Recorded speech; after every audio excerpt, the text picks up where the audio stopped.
ሰላም ጤና ይስጥልን ክቡራትና ክቡራን በዓለም ዙሪያ የምትገኙ የተወደዳችሁ የጣና ቴሌቪዥን ቤተሰቦች እንደምን አመሻችሁ። አክብሮታዊ ሰላምታችን በያላችሁበት የምድር ዳርቻ ሁሉ ይድረሳችሁ በማለት የግንቦት 11 ቀን 2018 ዓ.ም የጣና ቴሌቪዥን የምሽት ዜናችንን ይዘንላችሁ ቀርበናል። እስከ መጨረሻው አብራችሁን ቆዩ በማለት የምሽቱን ዜናዎች ርዕሶቹን አስቀድመን እናስደምጣችኋለን። ዋናውን የፌዴራል መንገድ አዘግቶ የዋለውና ለክልሉ ርዕሰ መስተዳድር ጽሕፈት ቤት በቅርብ ርቀት የተካሄደው የፋኖ ተጋድሎ ምን ይመስላል የሚለው ቀዳሚው ዜናችን ነው። የቆቦ ትንቅንቅ ብርቱ ተጋድሎ የተካሄደበት ሆኗል። በፋኖ በኩልም ሳይቀር መስዋዕትነትን ያስከፈለው የቆቦ ትንቅንቅ ምን ይመስላል? ከራያ አላማጣ ፈርጥጦ ቆቦ የገባው የብልጽግና ሰራዊት ህወሓት የበለጠ መጠጋቱን ተከትሎ በስልታዊ ማፈግፈግ ወደ ወልዲያ ሊገሰግስ ሲሆን የሚሉ አስተያየቶች ተነስተዋል። የቆቦ ተጋድሎ በዜናችን ሰፊ ሽፋን የተሰጠው ነው። ከአዲስ አበባ አፍንጫ ስር የሚፈጸመው ወንጀል የብልጽግናው መንግስት አቅም ማነስ፣ የወንጀሉ ተባባሪነትና የዚህ አጋጭ ቡድን ስልታዊ ደጋፊ ሆነው የቀረቡ በአማራ ህዝብ የሉና ትግል ውስጥ ሚና አለን የሚሉ ግለሰቦችን ማንነትም ያጋለጠ ሆኗል። ጉዳዩ ምንድን ነው የሚለውን ከዜናችን ታገኙታላችሁ። እነ ጌታቸውና ጻድቃን ባንዳ ናቸው ሲል የሚገልጸው ህወሓት ኑ ጦርነቱን አግዙ ሲል ለትግራይ ዲያስፖራዎችና ለትግራይ ክልል ህዝብ ይፋዊ ጥያቄም አቅርቧል። በጦርነቱ ከደገፋችሁኝ የትግራይ ሉዓላዊት ሀገርነትን አስረክባችኋለሁ ሲል የ1968 ዓ.ም የተጻፈውን የግንጠላ ማኒፌስቶውን በ2018 ዓ.ም ደግሞታል። አነጋጋሪውን አሁናዊ የትግራይ ክልል ጉዳይ ዜናችን በዝርዝር ተመልክቶታል። ሰዓቱ ሲደርስ ይደመጣል። የተወደዳችሁና የተከበራችሁ የጣና ቴሌቪዥን አድማጭ ተመልካቾቻችን እነዚህንና ሌሎች ዜናዎችን ይዘናል። እስከ ፍጻሜው አብራችሁ እንድትቆዩ በአክብሮት እየጋበዝን ወደ ዝርዝር ዜናዎቹ እናልፋለን።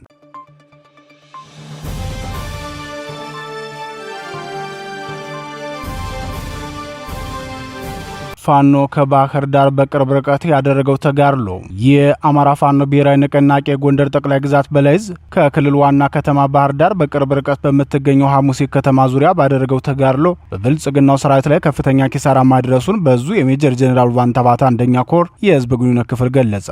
የኮሩ ህዝብ ግንኙነት ክፍል የዕለቱን ተጋድሎ አስመልክቶ እንዳስታወቀው የብልጽግናው ሰራዊት ሆድ ገበያ አቅጣጫ በርካታ ኃይሉን በማንቀሳቀስ ሃይማኖታዊ ክብረ በዓሉን ለማደናቀፍ ሙከራ አድርጎ የነበረ ቢሆንም ፋኖ በወሰደው ስልታዊ እርምጃ በጧት ጀምሮ ወረታ ከተማን በጊዮርጊስና በርዛ በኩል በመክበብ ተኩስ መክፈቱን ገልጿል። ፋኖ በወረታ ከተማ ጥቃት መክፈቱን ተከትሎ የብልጽግናው ሰራዊት እቅዱን ሰርዞ ከተማዋን ለመጠበቅ መመለሱን የገለጸው የህዝብ ግንኙነት ክፍሉ ከአዲስ ዘመንና ከባህር ዳር በሜካናይዝድ የታገዘ ኃይል በማስጠጋት ከጥቃት የመከላከል ውጊያ እያደረገ መዋሉንም ጨምሮ አስታውቋል።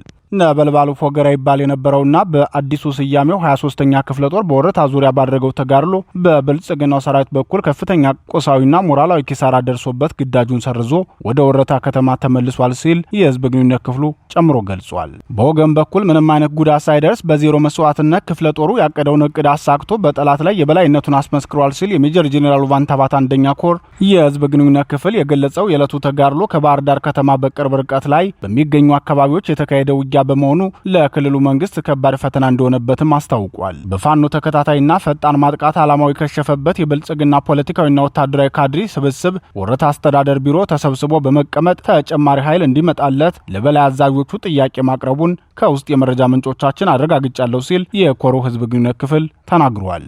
የብልጽግናውን ሰራዊት እንቅስቃሴ መገደብ የቻለው ፋኖ በወረታ ከተማ ዙሪያ ውጊያ መክፈቱን ተከትሎ በኮሩ የ23ኛ ክፍለ ጦር የክርስቶስ ሰምራ ክብረ በዓል በሰላም እንዲከበር ድጋፍ አድርጓል ብሏል። ወረታ ከተማ የተከማቸውን ፖለቲካዊና ወታደራዊ ካድሪውን ከፋኖ ጥቃት ለመታደግ ከባህር ዳር ተነስቶ ወደ ስፍራው በማቅናት ላይ የነበረ የብልጽግናው ሰራዊት የሜጀር ጄኔራል ዋንታባት አንደኛ ኮር ጣና ገላውዲዮስ ክፍለ ጦር የተውጣጡ ኃይሎች ጉማራ ላይ የተጠና ደፈጣ በመጣል ጥቃት ፈጽመውበታል ተብሏል። በጥቃቱ በርካታ የብልጽግናው ሰራዊት ሙትና ቆስለኛ መሆኑ የተገለጸ ሲሆን ራሱን ለመከላከል ባደረገው ሙከራ በዙ 23ና በሞርተር 120 ድብደባ ሲያደርግ መዋሉ ተገልጿል። በዚህ ሰፊ ቀጠና በሸፈነው የፋኖ ተጋድሎ ከባህር ዳር እስከ ፎገራ ያለው የብልጽግናው ሰራዊት ሽብር ውስጥ ገብቶ መዋሉን የጣና ቴሌቪዥን ወታደራዊ ምንጮች ገልጸዋል። በዚህ ውጊያ የተነሳም ከባህር ዳር ወደ መናገሻ ጎንደር የሚወስደው ዋናው ፌዴራል መንገድ ዝግ ሆኖ አምሽቷል ሲሉ የአካባቢው ነዋሪዎች ገልጸዋል።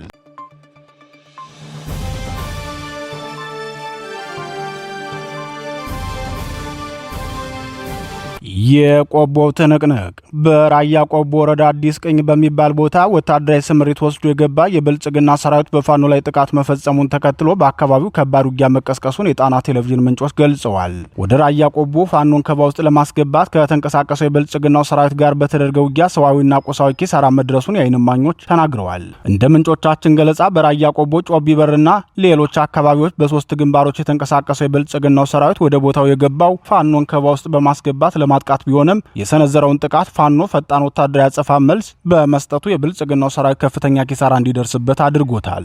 ይህን ተከትሎ በአካባቢው በከባድ መሳሪያ የታገዘ ውጊያ ሲደረግ መዋሉን የገለጹት የአካባቢው ነዋሪዎች በብልጽግናው ሰራዊት ላይ የደረሰውን ወታደራዊ ኪሳራ ከፍተኛ መሆኑን ምስክርነታቸውን ሰጥተዋል። በዙ 23 በሞርተርና በዲሽቃ የታገዘው የአዲስ ቀኙ ተጋድሎ የፋኖ አባላቱ ጭምር መስዋዕትነት የከፈሉበት መሆኑን ነዋሪዎች ገልጸዋል። የብልጽግናው ሰራዊት በሶስት አቅጣጫ የፈጸመውን ከበባ ለመስበር የጨበጣ ውጊያ ያደረጉ የፋኖ አባላት መስዋዕትነት መክፈላቸውን የተናገሩት ምንጮቻችን በብልጽግናው ሰራዊት ላይ በተወሰደ የአጸፋ እርምጃ ቁጥሩ ያልታወቀ እግረኛ ሙትና ቁስለኛ መሆኑን ተናግረዋል። በእግረኛና በሜካናይዝድ ታግዞ ለከበባ ወደ አካባቢው የገባው የብልጽግናው ሰራዊት ከቀትር በኋላ ተጨማሪ ኃይል ከጮቢ በር ማስመጣቱን የገለጹት ምንጮች በአካባቢው ያለማቋረጥ የከባድ መሳሪያ ድብደባ መፈጸሙን አስታውቀዋል። የብልጽግናው ሰራዊት በውጊያ ወቅት የዘፈቀደ የከባድ መሳሪያ ድብደባ በማድረግ ንጹሃኖችን በመግደል የሚታወቅ ሲሆን ዛሬም በራያ ቆቦ በዙ 23 የንጹሃን ቤት ማፍረሱ ተሰምቷል። የዛሬው ውጊያ የተካሄደው የፊታችን ግንቦት 24 ብልጽግናው አካሂደዋል ለሚለው ምርጫ ቀጠናውን ከፋኖ ነጻ ለማድረግ የከፈተው ውጊያ መሆኑም ታውቋል። በሌላ ዜና በዚሁ በሰሜን ወሎ ቀጠና ዋጃ ገበያ ላይ የነበሩ ወጣቶች በህወሓት ታጣቂዎች ታፍነው መወሰዳቸው ተሰምቷል። የብልጽግናው ሰራዊት ራያ አለማጣን ጥሎ በመውጣት ወደ ቆቦ መሸሹን ተከትሎ አለማጣና አካባቢውን የተቆጣጠረው ህወሓት ላለፉት ተከታታይ ወራት በወጣቶች ላይ አፈናና ድብደባ ሲፈጽም መቆየቱን ስንዘግብ የቆየን መሆናችን ይታወሳል። ዛሬም የጣና ቴሌቪዥን ምንጮች ከቦታው ባደረሱን መረጃ እንደገለጹት በርካታ የህወሓት ታጣቂዎች ዋጃ ገበያ ላይ ወጣቶችን እያፈኑ በወታደራዊ ተሽከርካሪ ጭነው ወደ ትግራይ ክልል መውሰዳቸውን አስታውቀዋል። የህወሓት ታጣቂዎች በዋጃ ገበያ ማዕከል ከመጠን በላይ ቀረጥ ሲያስከፍሉና ነጋዴዎችን እያስገደዱ ገንዘብ ሲቀበሉ ተመልክተናል ያሉት የዓይን እማኞች ወደ ገበያ ያቀኑ ወጣቶች ያለ አንዳች ምክንያት በታጣቂዎች ታፍነው መወሰዳቸውንም ጨምረው ገልጸዋል። ህወሓት ከትግራይ ክልል ተሻግሮ በአማራ ክልል ሰሜን ወሎ ዞን ራያ አለማጣ በድጋሚ ከገባበት ጊዜ ጀምሮ በአካባቢው የሚገኙ ወጣቶችንና ታዳጊዎችን እያፈነ ወደ ትግራይ ክልል በመውሰድ ወታደራዊ ስልጠና ሲሰጥ መቆየቱን መዘገባችን ይታወሳል። በአካባቢው በሚገኙ የኢትዮጵያ ኦርቶዶክስ ተዋሕዶ ቤተክርስቲያናት እና አብነት ተማሪዎች ላይም ግፍና እንግልት ሲፈጽም መቆየቱን እንዲሁም ማህተም ነጥቆ ሰበካዎቹን በጠቅላይ ቤተ ክህነት ሳይሆን በአቡነ ሰላማ ስር ናችሁ ብሎ ማስገደዱን በተደጋጋሚ መዘገባችን አይዘነጋም። የብልጽግናው ሰራዊት በአብያተ ክርስቲያናት ላይ የሚፈጽመውን ነውርና ወንጀል ተከታትለው የሚዘግቡ የአማራ ሚዲያዎችም ሆኑ በቤተ ክርስቲያን ላይ ግፍ ሲፈጸም ያጸፋ ምላሽ የሚሰጠው ፋኖ በራያ አላማጣ ከተማና ዙሪያው በሚገኙ ቤተ ክርስቲያናትና አገልጋዮች ላይ የህወሓት ታጣቂዎች ለሚፈጽሙት ጥቃት ያጸፋ ምላሽም ሆነ በመግለጫ ድርጊቱን ሲያወግዝ አልታየም። በዛሬው ዋጃ ገበያ አፈሳም የዜና እስከተጠናቀረበት ሰዓት ድረስ ድርጊቱን ያወገዘም ሆነ የታፈኑትን ለማስለቀቅ የሞከረ ኃይል የለም።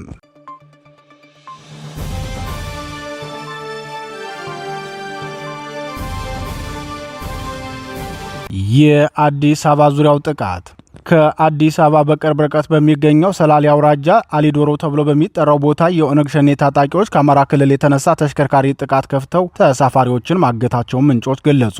ከጎጃም ጠቅላይ ግዛት በኩል መነሻውን ያደረገው የህዝብ ማመላለሻ አውቶቡስ ላይ ጥቃት የከፈተው የኦሮሞ ነጻነት ሰራዊት መኪናው ላይ ጉዳት ካደረሰ በኋላ ሙሉ ተሳፋሪዎችን አፍኖ መውሰዱን የአካባቢው ነዋሪዎች ተናግረዋል። አሽከርካሪው ላይ ከባድ ጉዳት እንደደረሰበት በተገለጸው የአሊዶሮ አፈና ከዚህ ቀደምም በዚህ ቦታ ተመሳሳይ አፈና ጥቃትና ዝርፊያ ሲፈጸም መቆየቱ የሚታወቅ ነው። ተመሳሳይ ወንጀል በሚፈጸምበት በዚሁ አሊዶሮ ቀጠና የኦህዴድ ብልጽግና የክልሉ ልዩ ኃይል ሚልሻና የመከላከያ ሰራዊት ካምፕ በቅርብ ርቀት እንደሚገኝ ነዋሪዎች ይናገራሉ።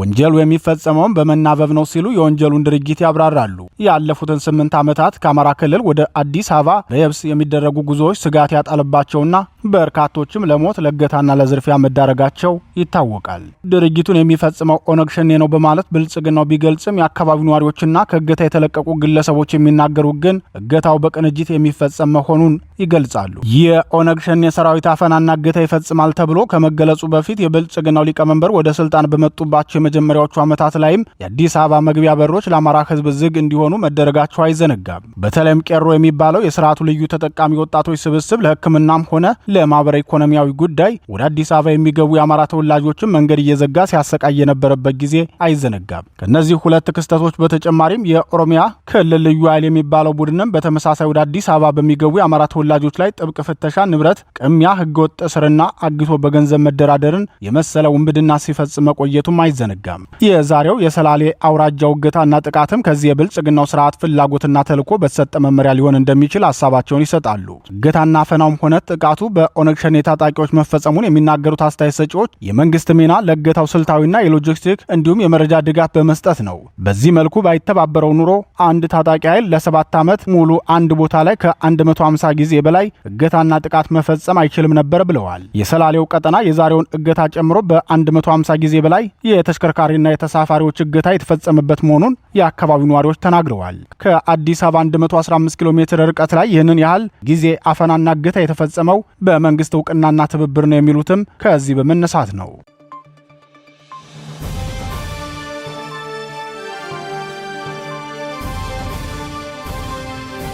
እነ ጌታቸውና ጻድቃን ባንዳ ናቸው። ህወሓት ለጦርነት ሲዘጋጅ የከረመው ህወሓት በትግራይ ክልል የሚገኙ ኃይሎችን ህዝቡንና ዲያስፖራውን ለጦርነት ድጋፍ አድርጉ ከጎን የቆሙ ሲል ጥሪ አቅርቧል። የኦሮሞ ብልጽግናውን ሹመኛ ጄኔራል ታደሰ ወረደን በኃይሉ አውርዶ ደብረ ጽዮን ገብረ ሚካኤልን የሾመው ህወሓት ከአዲስ አበባ የተነሳበትን ኃይልም የካድዎች ስብስብ ሲል ገልጾታል። ህወሓት ዛሬ አመሻሽ ላይ ባወጣው የጦርነት ድጋፍ ጥሪው የትግራይ ህዝብ ድሎች ሁሉ ሚስጥራቸው በጠንካራ አንድነቱና በድርጅታዊ አቅሙ ላይ የተመሰረተ ነው። ለዘመናት እንደ ህዝብ ያጋጠሙትን ፈተናዎች ተቋቁሞ እስከዚህ ዘመን ሊደርስ የቻለውም በአንድነት ተደራጅቶ ስለታገለ ነው በማለት ይጀምራል። ድርጅቱ ጥሪውን ሲቀጥልም ጠላቶቹም የትግራይን ህዝብ ማንበርከክ ወይም ማጥፋት የሚቻለው መጀመሪያ አንድነቱ ሲፈርስና ድርጅቱ ሲዳከም መሆኑን መነሻ አድርገው ይህን የድል ሚስጥር ለማፍረስ ሲሰሩ ቆይተዋል። አሁንም እየሰሩ ነው። ሆኖም የትግራይ ህዝብ ከተሞክሮና ከጽኑ ልቦናው ተነስቶ የሚመጡትን ፈተናዎች እየተቋቋመ ለህልውናው በትግል ላይ ይገኛል። የብልጽግና ስርዓትም ያወጀውን ጂኖሳይድ ለማሳካት በትኩረት የሰራበት ዋና ነገር የትግራይ ህዝብን አንድነት መበታተንና ድርጅቱን ማፍረስ ነው ብሏል።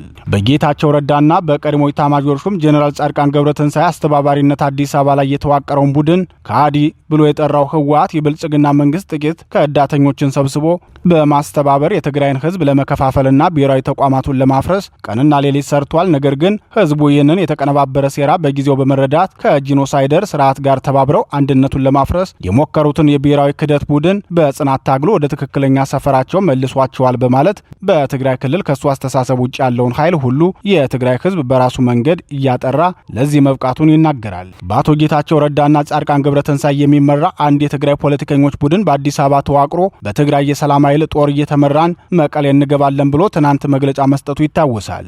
የህወሓት ብርቱ ተቃውሞ የመጣውም ከዚህ የአዲስ አበባ ቡድን መግለጫ በኋላ ነው። በተለምዶ የአዲስ አበባ ቡድን እየተባለ የሚጠራውን የጌታቸው ረዳን ስብስብ አስመልክቶ ህወሓት መግለጫውን ሲቀጥልም ይህ ቡድን አሁንም በትግራይ ህዝብ ደህንነትና ህልውና ላይ በመቆም የጠላቶች መሳሪያ ሆኖ እየሰራ ነው። የትግራይ ሰራዊትን ለማፍረስ የፈጠራቸው ሴራዎች አሁን በግልጽ እየታዩ ናቸው። የትግራይ ሉዓላዊነት እንዳይረጋገጥ ብቻ ሳይሆን አሳልፈው ለመስጠት የፈጸሙት ብሔራዊ ክህደት አሁንም ቀጥሏል ብለዋል። ትግራይ ክልል ብትሆንም ካለፉት 2 ዓመታት ወዲህ ህወሓት ትግራይ ክልልን በተመለከተ የሚያስተላልፈው መልእክት ሉዓላዊ የሚል መግለጫን በመጠቀም ነው። ሰሜን ዕዝን ከመምታቱ በፊትም ጀምሮ ዲፋክቶ ስቴት ነን እያለ ሲጠራ ከቆየ በኋላ በጦርነቱ ተሸንፎ ፕሪቶሪያ ላይ ብልጽግናው ምህረት ካደረገለት በኋላ ሉዓላዊ የሚላትን አገላለጽ አቁሞ ነበር። ካለፉት 2 ዓመታት ወዲህ ግን ተመልሶ ወደ ሉዓላዊነት መምጣቱን በተደጋጋሚ እያሳየ ነው። እንደዚህ አይነት አሰያይሞች ለእርስ በርስ ጦርነት በር የሚከፍቱ መሆናቸውን ህወሓት አያጣውም። ደጋግሞ ሉዓላዊ የሚለውም ሆነ የትግራይን አንድነት ለማስጠበቅ ከጎን የተሰለፉ የሚል ተደጋጋሚ ጥሪ የሚያቀርበው ጦርነቱ እንዳይቀር ካለው ፍላጎት የተነሳ ነው። በዛሬው መግለጫም የትግራይ ህዝብ የመድረክ ትግል ዓላማ ሉዓላዊነቱን ማረጋገጥና በጠላት ቁጥጥር ስር በማንነቱ እየተገደለና እየተሰቃየ ያለውን ህዝብ ነጻ ማውጣት ነው። የትግራይ ህዝብ ሉዓላዊነት፣ ደህንነትና ህልውና ተረጋግጦ የራስን ዕድል በራስ የመወሰን መብቱ ሙሉ በሙሉ የሚረጋገጥበት ሁኔታ መፍጠር እንደሆነ ገልጿል። በዚህ መሰረት ህዝቡ፣ ምሁራን፣ ሲቪክ ማህበራትና የፖለቲካ ድርጅቶች የፖለቲካ አመለካከታቸው ምንም ቢሆን በብሔራዊ ጥቅምና በህዝቡ ደህንነት ዙሪያ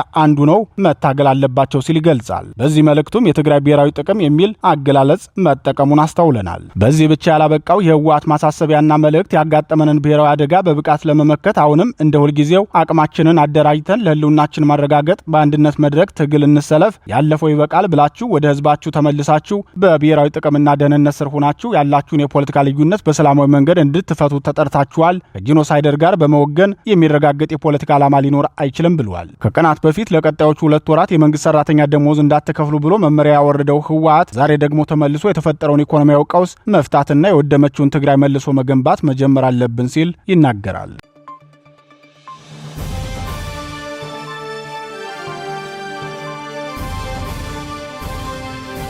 የተወደዳችሁና የተከበራችሁ የጣና ቴሌቪዥን አድማጭ ተመልካቾቻችን የምሽት ጣና ዜናችን የተከታተላችሁትን ይመስል ነበር። ምርጫችሁ ስለምታደርጉን እናመሰግናለን። የዩቲዩብ ቻናል አማራጮችን ሰብስክራይብ በማድረግ በቋሚነት ወዳጅ እንድትሆኑን በአክብሮት እንጠይቃለን። ተሰናበትናችሁ። ጤና ይስጥልን።